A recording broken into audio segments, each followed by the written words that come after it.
와, 우리 드레버 보가요.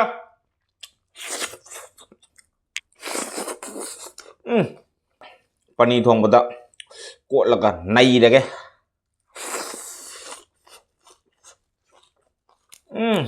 पनीर थोंबा चाका तौखाइरगा पनीर मन नमथनबा थाइबोंग थोंबा थाइबोंग मन नमथनबा लप लप बो मनी मन लंगना थुगाइबा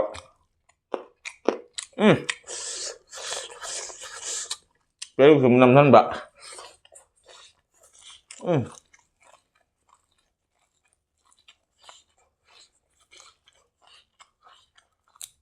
सन दुमाइन चाबा Peru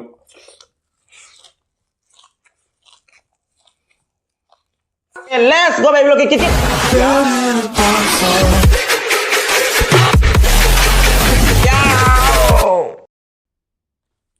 Hai maya gitu matang sih ono video ang pudun lasa dengan sikari mathe cana itu maya yang tapi nasi kita mathe makai sikari tamu jere ko asike sika koi thebong thong mama lejare asike sika koi pani thong mama lejare asike sika yongchak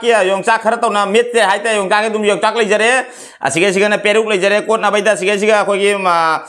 kari se lap oi bai se kari hai aidi lap hai tare se toni khok lejare sika toni khok lejare sika toni khok lejare ase ni ngasi ki mathe dori maya sa ba no metra ke let's go look kit yaw tum jere ke sa ba kam jere ko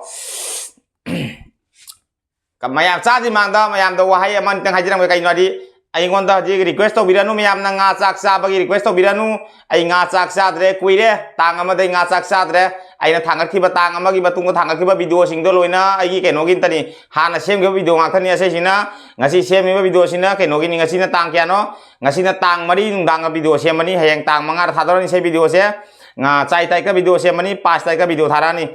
dogi mangda se tha gi ba video mayam sing do punamak hana gi video ngak thani ai tang ama dagi date ama dagi tang ama dagi date ama dagi 1 dagi april gi 1 dagi 1 tarik dagi nga chak se loin thingye ai yum da puja le adoi damak ta mayam da khoram na hajiram gyam ta mayam na iga nak ngalai na bai ka pau phauna ba mayam lai ra ga di ai bu nungsi ra ga di ai gi yum da puja lai akoi handaki durga puja ima durga puja lejari durga puja sika mayam lakpiduna yaupiu ima durga puja gi seba phangbiu ai ge ju phangna biu adu haijari mayam da ikhut non haijari mayam na lakpiduna ai puja do mapum phan si lakning ba mine lau ai ke suma kai beleite do pau phangna ba nai gi pau phangna si lau ke suma kai beleite pau phangna da ba leira ga su sin na wala pala pa leira ga su ai se kasar gi masani kasar gi karimaj district ta poksa bani ka dinga district ki manung ga sanga ga dulopsra hingla hai nam pham duga poksa masani se kasar gi ni ado ai ga pau phangna mi sing dum pau phawbi ro ga sum kai de phangna da bai sin naw sing na lakpa ngamaga di lakpiu kasada aduni haja duse akoi imung da puja lai date 14 dagi puja haurani date 14 nandra 15 dagi hogani do nui mangani puja suma tawdemi ima durga puja tawdemi do mayam lakpiu ima durga puja gi mayam seba phangbi hai tare do di ai ga su phangno hai tare adori mayam sa ba no metra ke let's go belo ke kit yaw tum jar ke adona mayam request tori mayam da ko khut jol kai ba ni khang de khadai mayam da khoram jaraga haijari haitare mayam da khobak tara changjau tara ka haina bari mayam na do khoram ga haijari mayam da aingon da handak thamuk haitare numitra mangani thamuk se nga sa ki request ma to birakhanu ai haji mera me sari do ida mangtani me do mayam sa ba no me to ke ko kari hani wa si dum ngang lei nge pakhoi khoi bane ka la man mayam lei ba kari ngang ni adon num sa ba hujal lage thaibong thong bani asena pani thong bani arge di khoi se yongchak jaure yongchak si iro manatra dum chumna yongchak lau tho ka pure kenadi kayum jaba ja drum na upai leitre don yongchak sa da ja de yongchak khara pure peruk leire ko na bai se ka keno leire akoi gi lap haita dai gi di dum mara ka jawi du ai aha ma sa du mi ko du keno gi kai ari se toni go ki mara se du pambi ne mara ne roi phuk lam pure se ain tha ba ni se leirak pante ain tha ba leina sa ba da gi hingau ba ama ni khale doina thadan gi ba thadan ba do mayam do ni sa ba tham hore ka to do mara ma ke lau re kai hayang ni leite ngasi gi hayang ni mai hi yam jau de upai leite asi gai dum ase thrak thrak law ni se su motor ne kari na ko gi motor mangan ka do ka hapaga pani thong mani paneer से मैते loan दा कहीं कौन सना कौबनी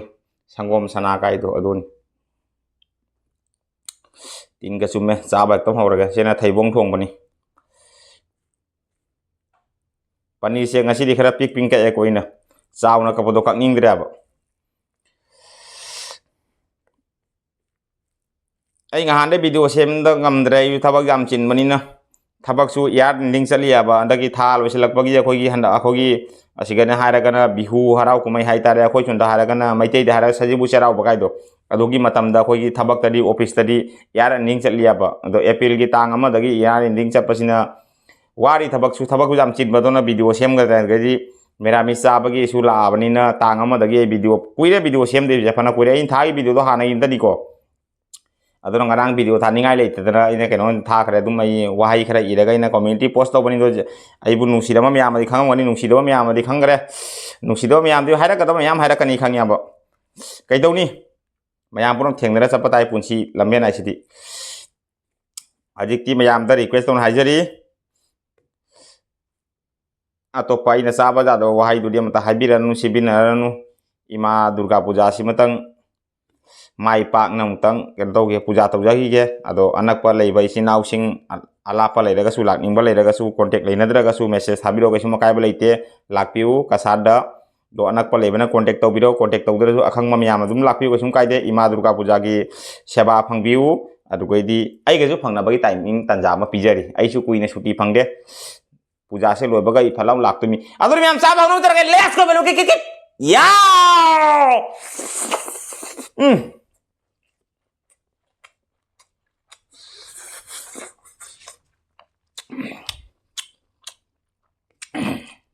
Hả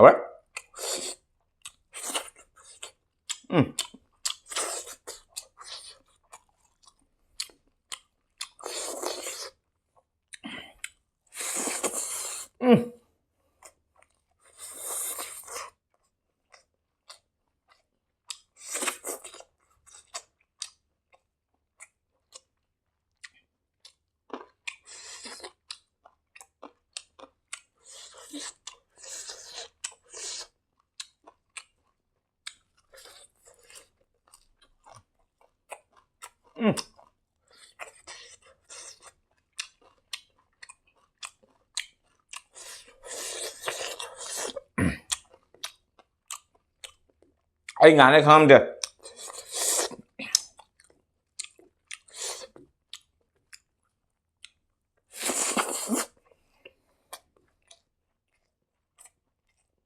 thấy không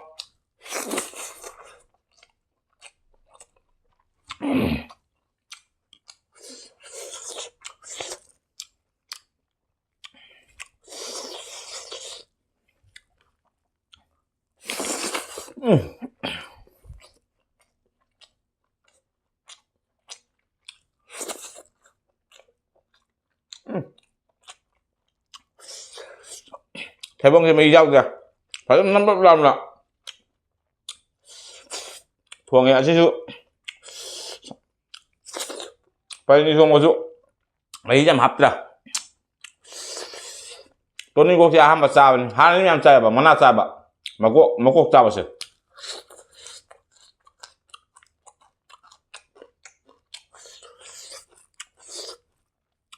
mà hao đi chỉ có lấy làm mà anh là khăng được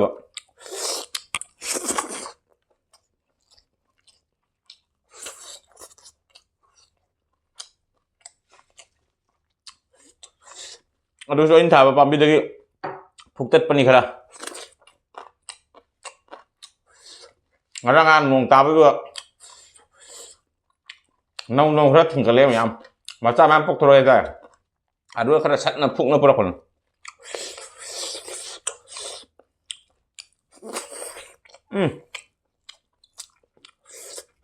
hảo đấy theo bông thùng có hảo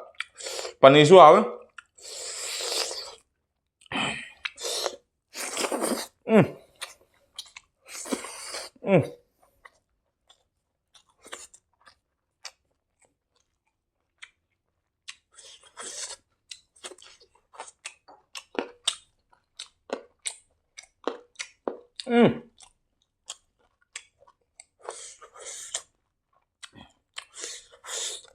dùng ra chút lý đấy.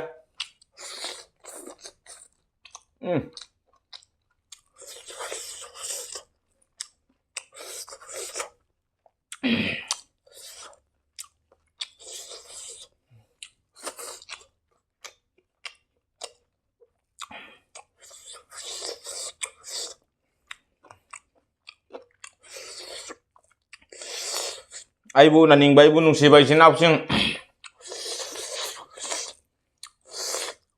anak mata zum kumduri lapiu nasi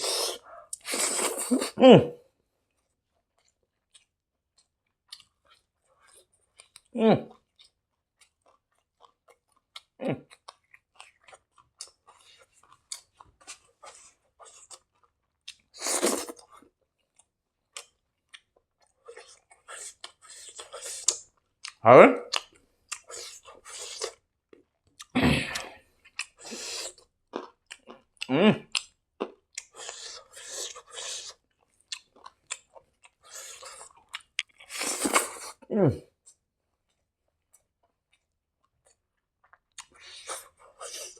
mà udah siapa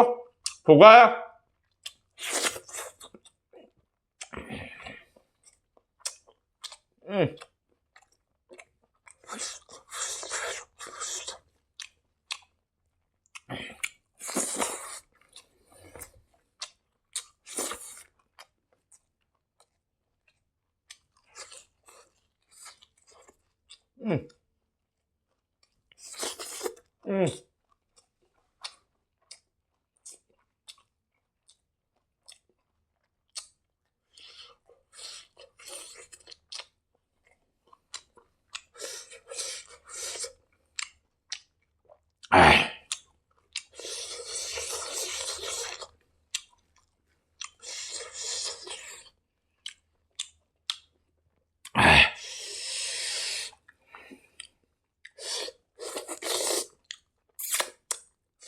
hảo đi mà xem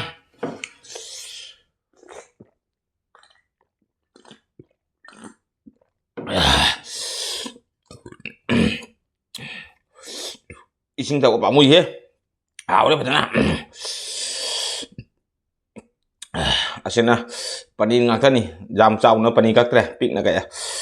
ma hảo đi mà phụ cái ya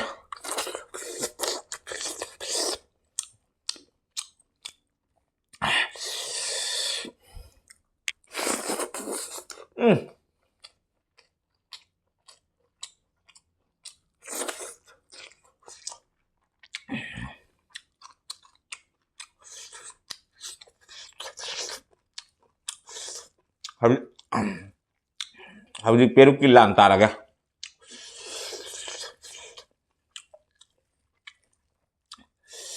irwan ba laitra banna keno da pani thong bada ko laga nai da ke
Cuma hau juga bom saya aman gasan mbak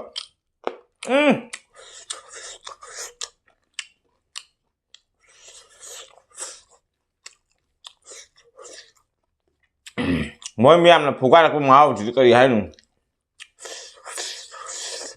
ở chỗ này nè trao nó máu đồ ghê นีทวงบะจากกับตกควายแล้วก็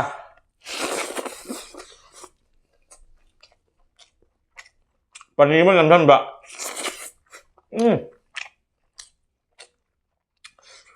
ถ้าบ้งตรงถ้าบ้งมันนำท่านบะ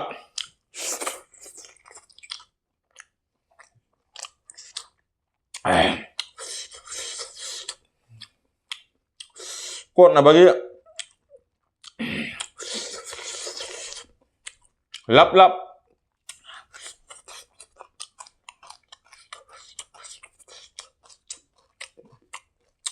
จากเชวัดนะครับท่านแบบ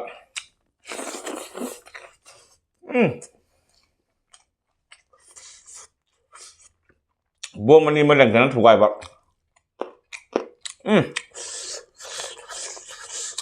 ไปดูถึงนำท่านแบบ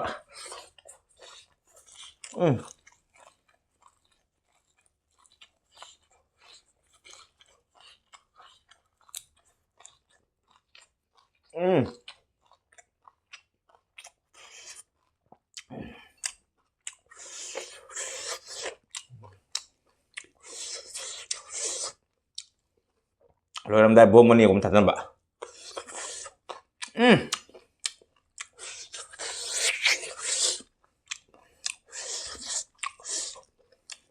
phải có học chứ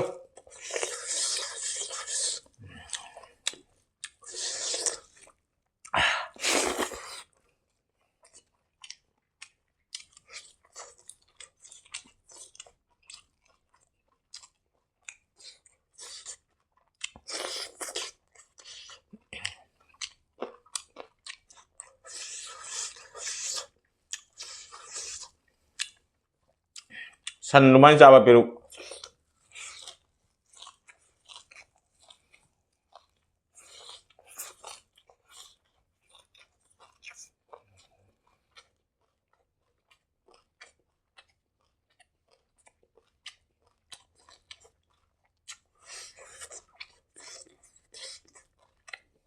mahal udah uang angam berapa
hào đào đó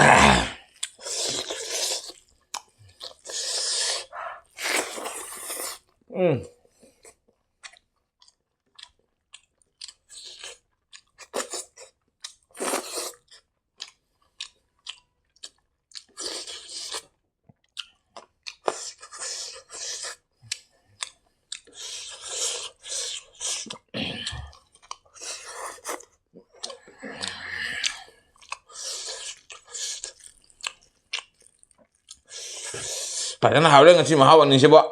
phải em phụ quay cái gì mà hào xem bọ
adori ma'am chap su lo na matang da video lo share to ka video yang baru ada ka di like share comment to ka bi kanu channel sini nong chang ba sina psi ga channel se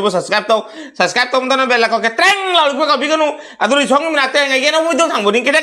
ani kana ba adori to ka channel subscribe to mta na bella ko ke treng la lu ka bi kanu hadi ek jari ba sister brother ma'am wa ga be bilung sa ka tri ma'am nu si video lagi video se bu sar la ma kara se to bi ase har ka ma'am ka da ba sang ga ngasih di be blog ke next video phone ngasih ngasih bye bye